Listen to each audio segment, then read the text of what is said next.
England's Ashes dreams may have been washed away in the old Trafford rain, but there's still much to play for in the fifth and final Ashes test at the Oval. Not least them trying to prevent Australia winning outright on English soil for the first time in 22 years. The next test and the final test begins in just 2 days' time. We'll hear from England's Harry Brook shortly, but with me at the ground is the BBC's chief cricket writer Stefan Schemmelt and Australian broadcaster and writer Jeff Lemon. Hello to you both. Hello. Come on then, first of all, Steph, how are we all feeling after Old Trafford? The disappointment on the day was palpable. We've had a little bit more time to reflect on it now. I still don't know how I feel, to be honest. I'm a bit everything, I think. A bit disappointed, a bit tired, a bit like I need a hug. But also, you just think about what might have been, aren't you? What this week could have been. 2-2, probably the biggest celebration of Test cricket this country's ever seen. And that doesn't mean that this week won't be brilliant, because it still will be and should be, and there's so much on the line. But I guess it's a bit like, you know, when you were little and you were promised that amazing Christmas present, like you're going to get a new bike or something, and I don't know, your grandma turned up with a sewing kit. Still great, I'm still grateful for it. and I had a lovely Boxing Day crocheting something in a pattern that came out like Winnie the Pooh. Mm-hmm. But still, it's just not quite the same. That's how I feel at the moment. Similar, yeah, I feel similarly in that you don't see five match series going to a decider at 2-2. It's happened 6 times in the history of Test cricket. The last couple were in the 70s. There were a couple in the 19th century. There was one in the 1950s, one in the 1930s. That's it. Those are the only times that anyone's been in that situation. But part of the reason that it is so rare is that a 5-match series is likely to be affected by the weather at some point. There's usually a draw. You know, most Ashes series have a draw somewhere because it gets rain affected. You know, even the one in Sydney last time England visited Australia. So that's why it's so rare, and we came foul of probability. Probability is a ruthless and relentless thing. Andy Zaltzman, the Test match special scorer, crunched the numbers, and since 1980, approximately 1 in 8 games played in England in Ashes series have lost a day's worth of cricket and ended in a draw. So it's pretty much 50-50 in a 5-match series that you will see a rain-affected draw. Given the opportunity that this week could have been, is cricket really in a position, is Test cricket in a position to have that degree of jeopardy, remove the opportunity of that bike, handing us that sewing kit? That can significantly affect the series. It's something that I think any of us who cover the game have been complaining about for the whole time we've been covering the game. You have those matches where you sit there and you watch it rain for 3 days, and it's all pointless, and a bit of play happens, but it doesn't really mean anything. And you know, maybe someone makes 100, and it doesn't feel like there's any significance to the achievements, to the feats. And we do sit there and say, well, if only we had this, if only we had some other method, what's the way around it, blah, blah, blah.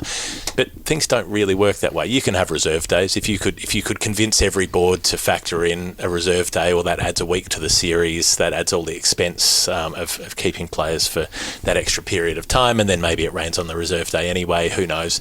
That's the only really viable sort of method of trying to shift that. But I quite enjoyed Andrew McDonald's point as well, which is everybody's assuming that England were going to win that Test match. He said, well, not necessarily. We're only 60 behind, and you only need to get 150 in front to be in with a chance on the last day in a Test in England. So, England were most likely to win it, but I think it is worth making that point as well. It wasn't a foregone conclusion. Nothing's perfect, is it? You know, we have penalty shootouts to decide football World Cup finals, and you know, teams will take away the trophy and claim to be the best team in the world. Well, on that day they might not have been. They just happened to be the best at taking 5 kicks from a penalty spot. And rain, for as much as rain took away from what could have been a brilliant conclusion to that match, and I'm not saying it's not going to be a brilliant conclusion to this series, but the match means something different now.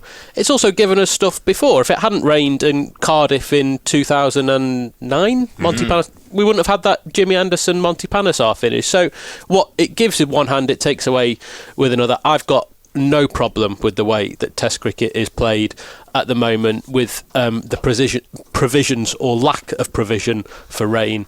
It is just a game, and that adds to the game, in my opinion. What about the fact that there is such rigidity in starting at a certain time, finishing at a certain time, when weather forecasting means we knew there was going to be a significant impact? But if you'd played more days on the first 3 days, in the first 3 days at Old Trafford, and then it subsequently hadn't rained, then that would have been massively unfair, possibly to the Australians. You can't just alter your conditions just because of a weather forecast that might be wrong. And it turned out that the forecast at Old Trafford was spot on, but how many times have we sat and gone, definitely not going to play tomorrow?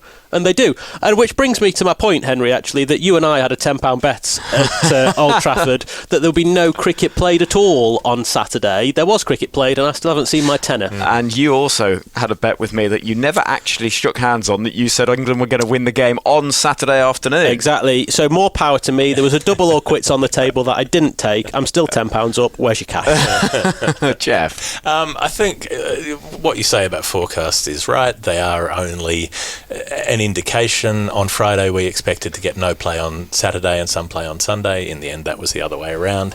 So I don't think you can turn the house upside down on the basis of a forecast, but I do think it is a no-brainer for test matches in England to start a bit earlier, whether it's 10:30 or 10 or whatever it may be. It gets light so early here. It seems absurd that you wait all the way until 11 o'clock and then have situations where you're going off for bad light because the weather's come in late in the day. And if you know, there's a compromise to be had. If you know that time's likely to be lost, then tweaking an extra half hour here or there can help buy you a session across 4 days, for instance, and it might also help with the terrible over rates because England and Australia both bowled too slowly again, and we lost a lot of overs from that too.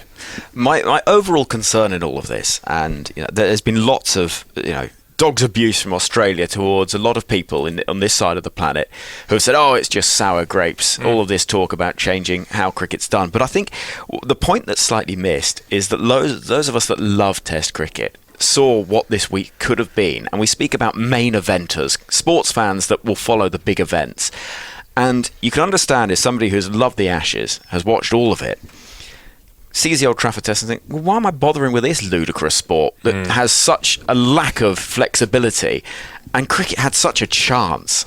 But that's why you're bothering with a ludicrous sport, because it is ludicrous, right, Steph? I mean, that's why you love cricket, because it's ridiculous. Absolutely. There are many, many more reasons than rain as to why I wonder why I bother with cricket. And we haven't got enough time to list them, but Jeff's right, cricket is a ludicrous sport, and that is why we love it. I think all this chat about overrates as well, I'm not convinced by it at all. I don't think that swifter cricket necessarily means better cricket. England could have tried to bowl their overs quickly and not bowled as well, and not found themselves in the position they were in on Friday evening. There are other reasons why the game has slowed down, and not just because of bowlers or captains dawdling in setting their fields. We have DRS reviews that we didn't have a number of years ago. I saw a replay as it rained at Old Trafford of Mark Taylor being hit on the head by a Dean Headley bouncer. The game just carried on, no one minded, whereas now we'd have had a 5-minute, quite rightly, a 5-minute break for a concussion test. Yep. All of these things do not get factored in. They slow the game down more than they used to, and maybe we just need a little bit of a rethink of how much time we add on to the end of the day to get the overs in. But I don't think that is the magic pill that solves pace of play or getting more results in Test cricket. They do get factored into a point, because that extra half hour used to be occasionally used, and now it's routinely used. It's just assumed that the extra 30 minutes will be used. So there is that, and that should broadly account for the DRS delays and a concussion delay or two. But what you still do have the dawdling the rest of the time, and so even with the extra half hour, teams are getting through 78, 80, 82 overs instead of 90 in a day. I think if you want to make the argument that 90 is too many, that's an argument that can be made, but I don't think the argument that it doesn't matter if they don't reach the required minimum is a sound argument. The required minimum could be adjusted to suit the era. Without wishing to broaden this too much, is Test cricket in a strong enough place to accept that it's ludicrous, it just stays as ludicrous? it's in a strong enough place in a couple of countries.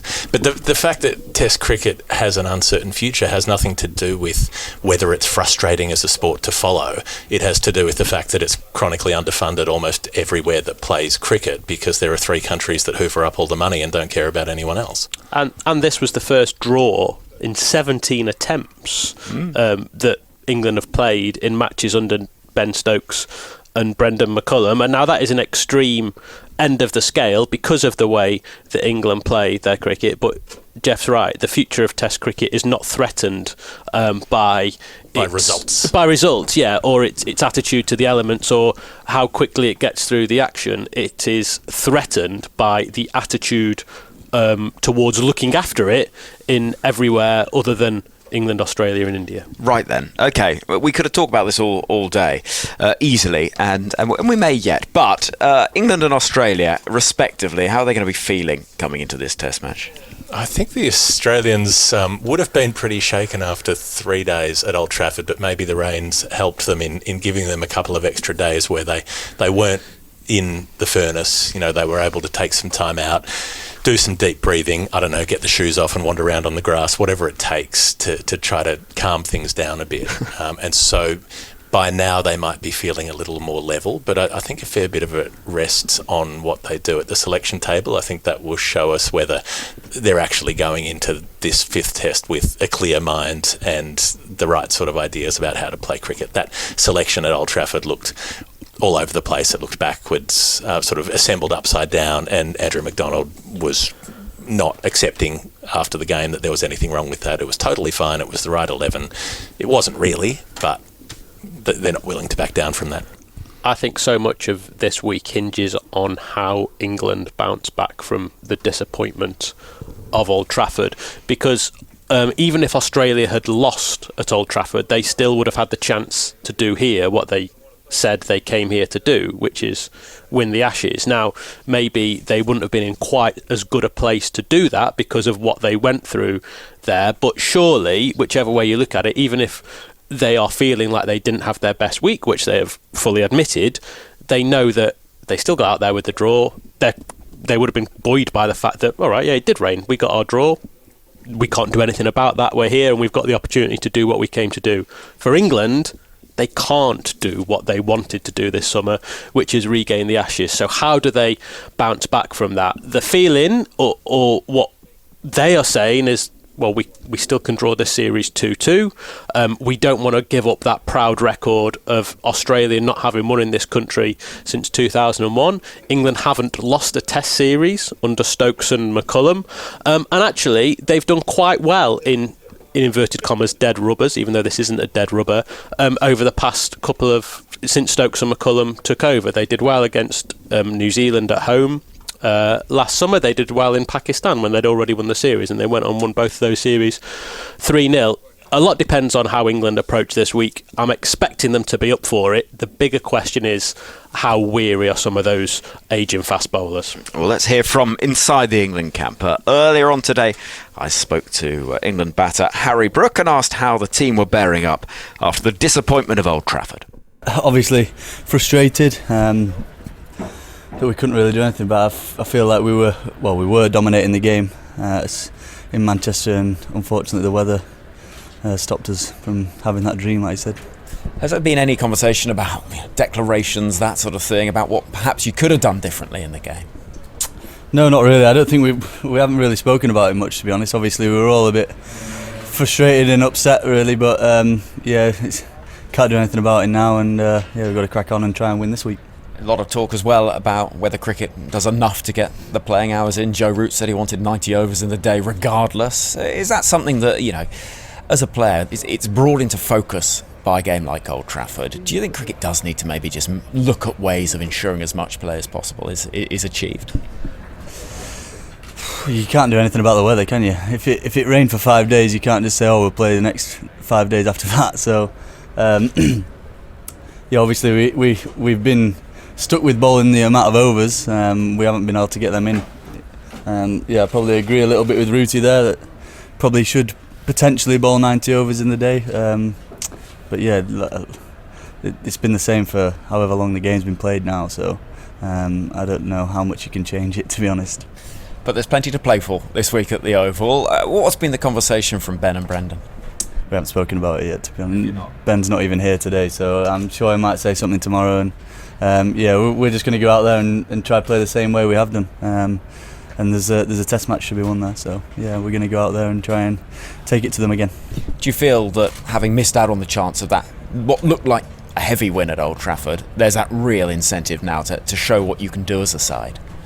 Yeah, absolutely. I think we have that every time we go out to play, to be honest. I don't just think it was that game. Obviously there was a lot on the line there, and so be it that it's happened now. You've got to move on, and there's certain points in all 3 test matches, or 4 test matches, which we could have won the game, they could have won the game. There's all sorts of different little aspects of the game. Obviously the weather last week clearly didn't help, but it'd have been class coming here 2-2 and playing this week, but we can't think too much about that. Is there a degree of freedom now that the Ashes dream has gone, but there is still an Ashes test match to play? Does that give you a little bit of psychological freedom?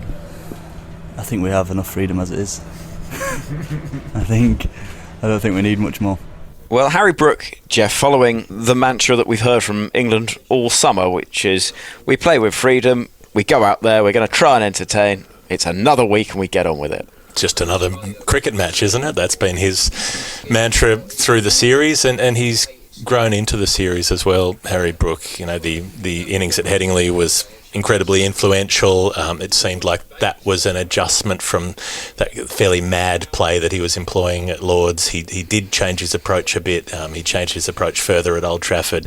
Came in late in the day when he was batting with Stokes and didn't do anything outrageous and ticked along at sort of 3 and over for a while just to make sure they got to stumps, and then came out and was more attacking the next day, but not outrageously so. He seems to have struck the balance now between attack and defence, and just ticking the board over as well, finding gaps, that sort of thing. So I think we've seen a more mature version of Harry Brook appear after the first couple of tests, when, I don't know, it seemed like everybody in the England room had just been drinking red cordial and was so fired up to just get out there and tear into the test series.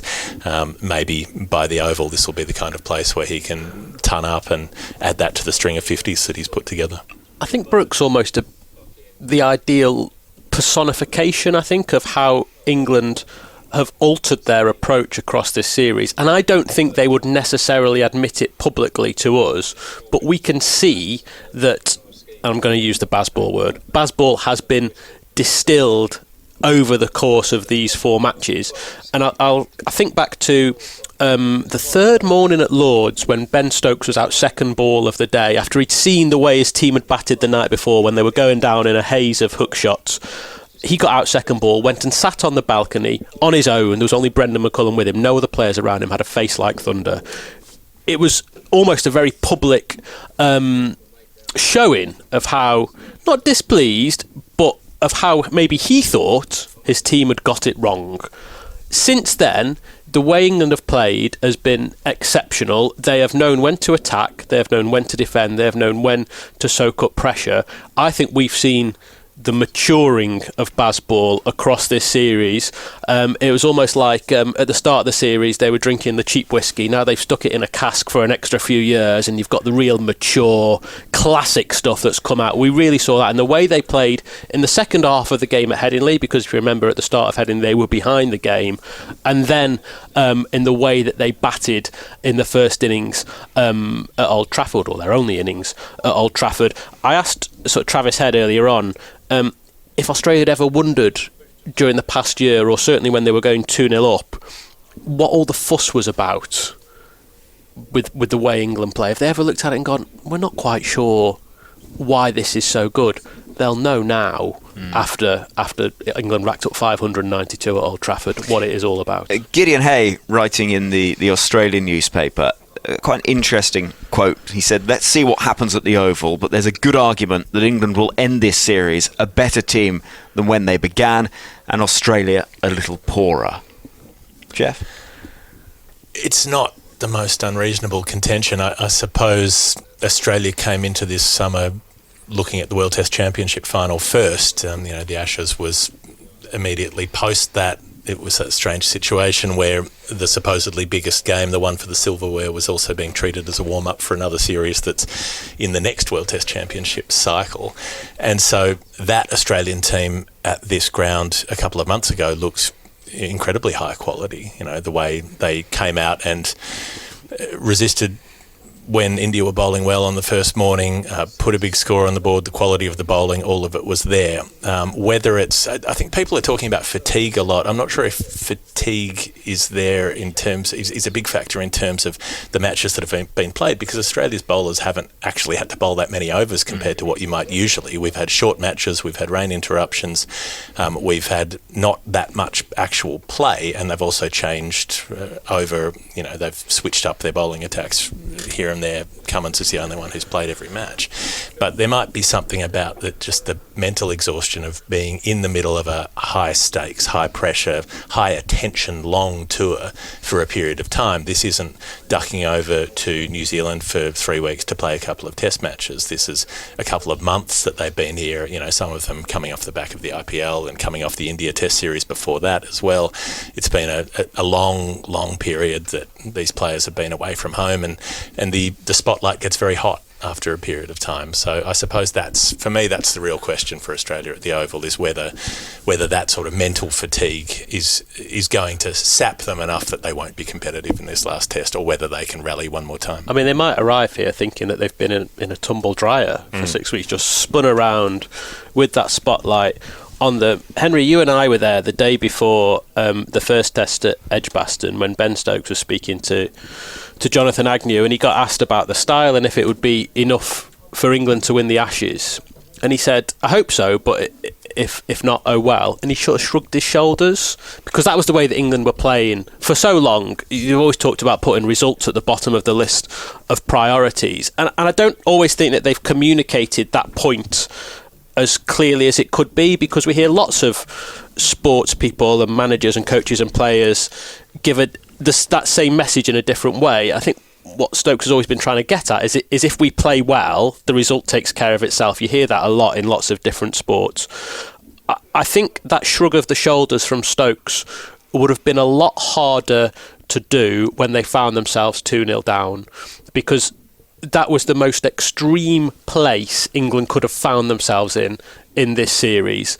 And after Lord's, when they did take a little bit of criticism, and the criticism that they were taking at Lord's, the heat was turned down slightly between what happened between Alex Carey and Johnny Bairstow. Stokes' amazing innings on the last day, that saved England a little bit from taking the full force of criticism.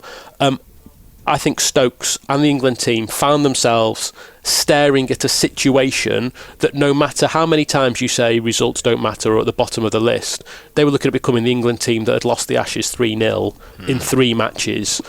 First defeat here in 22 years, but in spectacular fashion.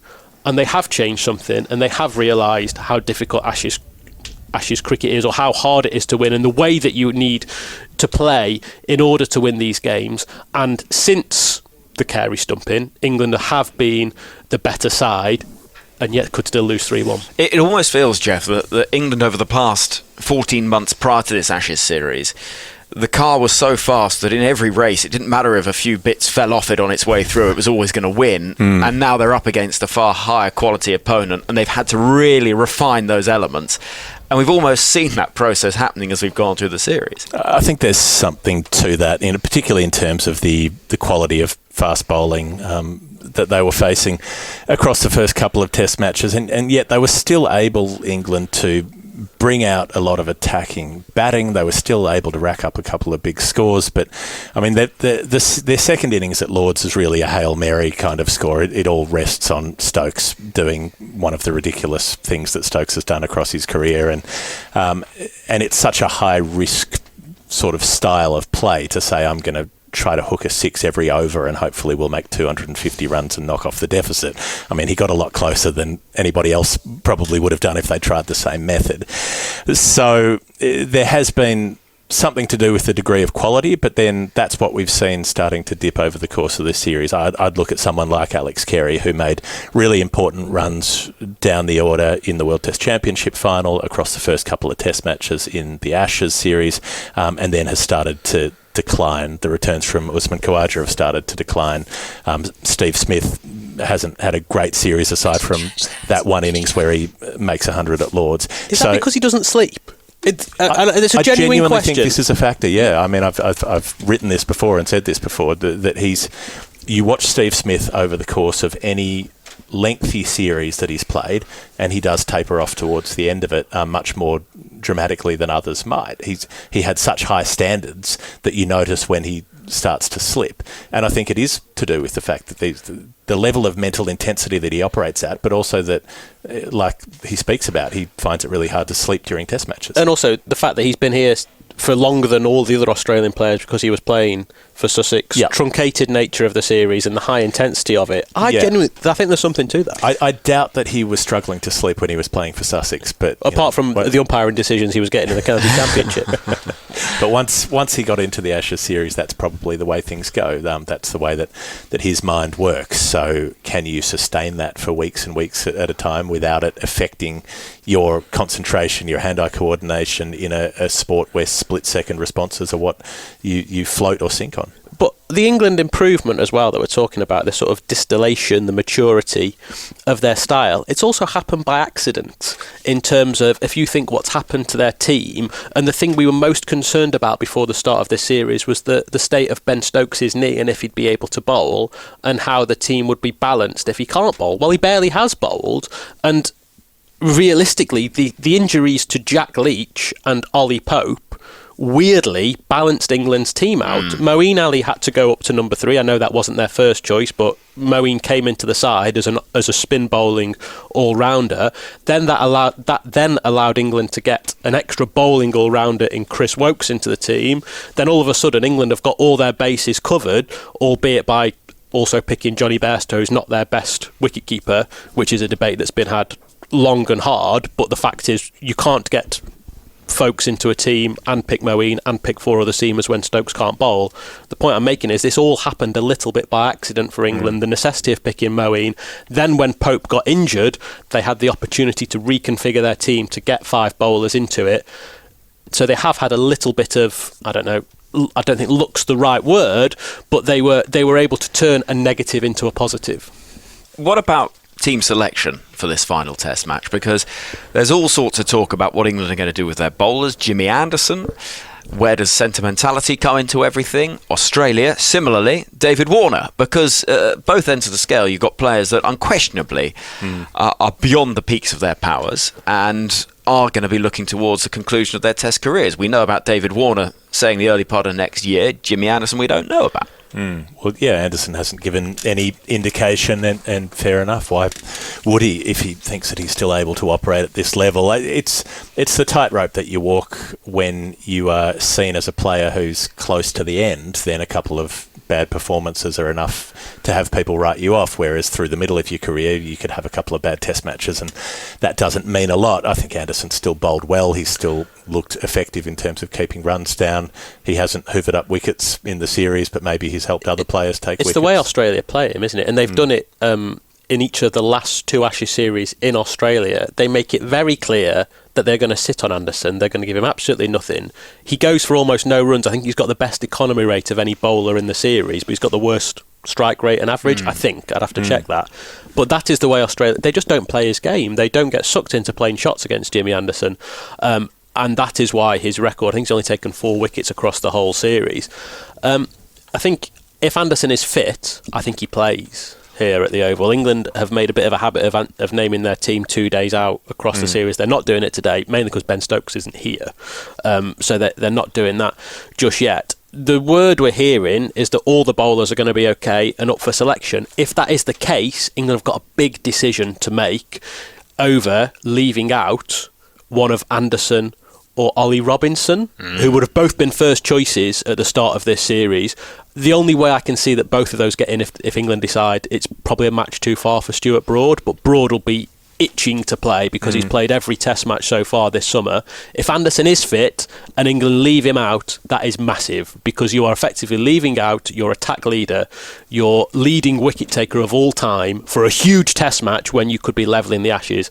I don't see it. If they then subsequently pick Anderson and leave Robinson out, well, that's also a massive call, because at the start of this summer, Robinson was the heir apparent to Anderson and Broad. I think that Robinson, over the course of this series, has shown that he's a liability with his health, whether he can actually get through a test match or whether he's likely to have issues part of the way through that leave them a bowler down. And we're looking at the pitch right now outside our window. There is greener grass on it. It looks a little bit more tempting for a bowler than a couple of the other surfaces that we've seen at Old Trafford. It was pretty batting friendly, the one at Edgbaston as well. So I think if Anderson had a choice of pitches to bowl on in this series, this looks like the one that he'd be most impressed with. The bowler we thought was in most trouble coming into this match was Chris Wokes. He had a bit of a quad issue at Old Trafford, but he had a good long look at the pitch earlier on today. He looked like a man who was going to play. We're hearing that Mark Wood is good to go. Playing 3 back-to-back tests effectively, even though there was a break between Headingley and Old Trafford. I mean, don't forget, England have only bowled 30 overs since Friday. There's effectively going to be a week off between matches. Supposed back-to-back tests. Supposed back-to-back tests. So we're hearing that most of the bowlers are okay. I think England will probably be unchanged unless they decide it's a match too far for Stuart Broad. What about Australia and David Warner? That for me is the big question. I think having got this deep into the series, they'll stay with him. We haven't had any indication that would change. He got another couple of starts up in Manchester and didn't turn those into big scores. That's been the story of Warner's visits to England, which haven't been as diabolical as people remember. They remember 2019. He did have a couple of reasonable visits before that in 2013 and 2015. So given that generally the Oval, if you get yourself in, this tends to be a reasonable batting pitch, although, as I said just before, there's a bit more live grass on it than you might normally see. I think they'll be backing Warner in. If they made a change at this point, there'd be some signal that there was a little bit of panic in the ranks about shifting the order around and so on. We don't really know if Mitchell Marsh will come up. He's got some fitness issue that they're being very coy about actually letting on what's going on there. So if that means that he couldn't bowl, for instance, can he be picked in an all-rounders spot? What does that mean for Cameron Green? And I think when we're talking about this Australian team tapering off over the series, the absence of Nathan Lyon is still the big part that people seem to sometimes forget, because he was such a reliable operator and one of the players who would be as good at the end of a series as he was at the start. So they're still missing him massively as the metronome to set the beat for the rest of the attack. Looking at that pitch and the little bit of green grass that is on it, going back to the pitch of the World Test Championship final, it was a very good cricket wicket. It had a bit of everything for everyone in it. Pace for the bowlers, value for batters if they got in and played their shots. It was a little bit uneven as well, and that's not necessarily a good thing, but we did see a lot of batters get hit on the hands, also particularly Australians. Actually, they got pinned a lot by Mohammed Shami. So if it's anything like that, there'll be much more life in that surface than we saw at Edgbaston and Lords. Much more like the pitch at Headingley, which was so good for cricket, produced such thrilling cricket, and that's hopefully what we want to see in this game. If Marsh isn't fully fit to be the all-rounder, that's just an easy explanation, isn't it? Marsh for Murphy? Yeah, I think that's how it would have to go, or effectively, Green would reoccupy that all-rounder spot at 6. But Cameron Green hasn't been hugely impressive through the series, so I would think that if Marsh is fit, they'd play him instead of Green. But they need Marsh to be able to bowl if they're going to pick him.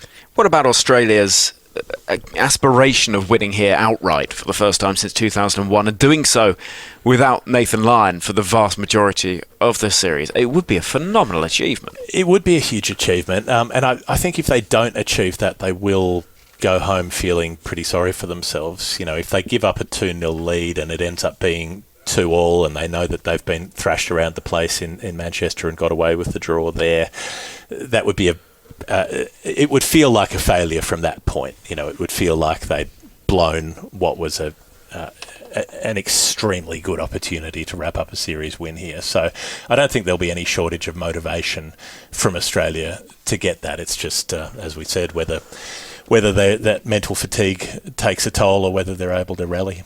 There's also a few Australians, or quite a lot of players actually in that team, who won't play another Test match in England. Warner, Kawaja. Probably most of them. Yeah. Smith said he won't be back. You won't see Mitchell Starc here again. You'd be unlikely to see Lyon. I suppose it's possible, given spinners tend to go on longer. But yeah, Warner and Kawaja, Smith wouldn't return. It might be Carey, Green, Travis Head, possibly Pat Cummins. That's probably about it. And the same goes for England, actually. At Old Trafford, I think 8 of their players were aged 32 or over. This is a little bit, certainly in this country, because I think maybe quite a few of the players might make the next Ashes series down under from both sides, but certainly not in England will we see most of these players. And if you think actually in terms of Ashes eras, you had everything that happened up to 2005, and we'll lump 2006-07 in there actually, because the England team that won in 2005 and then the Australian team that lost in 05 and got to 06-07, that's when they started to break up. Then you had the England era of dominance when I think they won 3 series in a row. The Peterson side, that all broke up in sort of 2013-14. So since then, you've had a decade really of the players that we are going to see in this game.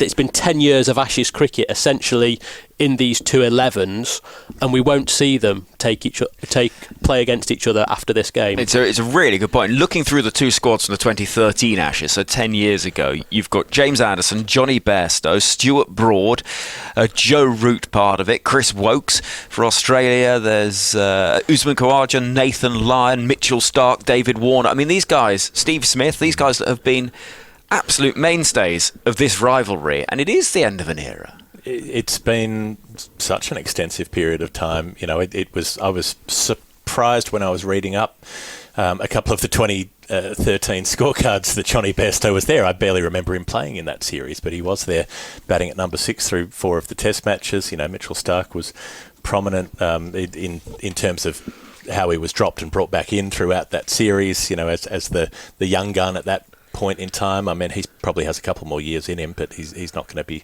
back here in 4 years' time, you wouldn't imagine. So, yeah, it does feel like an era ending, and it's I suppose the Oval Test often feels like that. There are often farewells here in the way that there often are at the Sydney Cricket Ground in the Australian summer, players doing their final laps, and, you know, it's from Bradman through to Alistair Cook here. There's often that poignancy to an Oval Test match. Yeah, from an England point of view, that time, the 2013 Ashes that were here, and then the subsequent tour 13-14, Bairstow had just made his debut. Chris Wokes, this is 10 years to this game actually that Wokes made his Test debut. Simon Kerrigan's match, the final Test of that series. Root had just got into the side. Ben Stokes made his debut on the 13-14 tour. Then afterwards, when England were rebuilding a team, the likes of Moeen, Mark Wood, they all came into the side. And that group of players have been who knew each other actually from junior cricket. They played against each other a lot in representative cricket, things like the Bunbury Festival. They've seen English cricket through some massive highs and lows. So that 5-0 whitewash in 13-14, the Pomney shambles, they were there for the 2015 World Cup debacle. A lot of them played when they got beaten in the 2016 T20 World Cup final. A lot of them are 2-time World Cup winners, multiple Ashes winners. As a group, if you just stuck Joss Buttler in this squad now, they are the players that have carried English cricket through the last decade, and this will be the last time that they play together in a home Ashes test. You would suspect that Anderson, Broad, Wood, Wokes, we know that Moeen is finishing. Those guys almost certainly won't make the next Ashes tour down under, and then if Stokes, Bairstow, Root make it there, you're probably only talking about Joe Root maybe playing in the next home Ashes series. We are going to have to see a regeneration of an England team and probably an Australian 11 over the next 4 years between Ashes series in this country. You're making me feel rather emotional. And very old. Well, certainly that goes without saying. But it is part of the cycle of it. But this just does feel like the end of quite an extensive battle between some of the greats of the game. Well, I suppose that's how cricket works, isn't it? It has its eras, and they're easier to see when you're looking back over the history, the sort of rings of the tree as you go through the different periods, and who overlaps with who, and how quickly you can get back to, you know, the 1770s in terms of players who've taken the field, and we get to participate in a small part of it, watch a couple of those eras come and go. I suppose what's unusual is you don't often see two teams, the eras of two teams align quite in the same way that England and Australia have here. Sometimes you're ahead, sometimes you're behind, and maybe that speaks of the way that the game as a whole is evolving, with more emphasis on white ball cricket, with those red ball cricketers not coming through. Perhaps there isn't that generation of red ball cricketers coming through in both countries. I think England's top six is okay for a little while. Duckett and Crawley have gelled as a partnership. I think their numbers as an opening partnership stack up against a lot of great England opening partnerships, at least in the early days of their partnership, if you will. We'll see how they go over the next few years. Ollie Pope's the next captain, if that's what he's the vice captain now. He looks set to take over from Ben Stokes. Harry Brook looks pretty nailed on at number 5. Joe Root we expect to be around for a little while. It's what comes after that. Who is the next all-rounder? There seems to be plenty of candidates as the next wicketkeeper. James Root, Jamie Smith, Ollie Robinson, and then it's the fast bowlers. Where are they coming from? Saqib Mahmood, will he get fit again? Matthew Potts has been around the squad. Josh Tong. It's how England probably put together their number 6 downwards in the next few years. To wrap up, Steph, let's go back to your analogy. You've not got your bike on Christmas Day. You've got your sewing kit, if you like. How does this test... how does it play out to give you the sort of the big finish, if you like, that is going to make everything feel a little better? I guess I want the gift voucher to go and spend in the January sales, don't I? Just to I think 2-2 would be a fitting result, and I think that's why this is such a big match, actually, because a lot of people have said over these first 4 Test matches, England have probably been the better side. They should have won at Edgbaston. They did win at Headingley, and they could have won at Old Trafford. They were outplayed at Lord's, partly through reasons of their own making. But it is very difficult to make the argument that, well, you can't make the argument that England have been the better side if they lose this series 3-1. There's a huge difference between 2-2 and 3-1, evidently.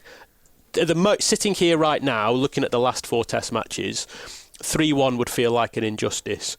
But Australia could quite easily come out here, outplay England over the next week, and 3-1 would feel like a fair result. It is almost as if, even though the scoreline is 2-1, this match decides the Ashes. Or we could just get rained off again. The scoreline could be 2-1, just like 2005, and we could all write our nice comparative pieces at Stumps and talk about why this series was or was not as good. Indeed. Right. Well, Test Match Special underway, 10:25 on Thursday morning. Loads of extra material you can enjoy from the Test Match Special team on BBC Sounds, including our series How to Win the Ashes, available on the BBC iPlayer as well, which will give you a little guide into the insight and mentality required in this gruelling series that we've seen over the last few weeks.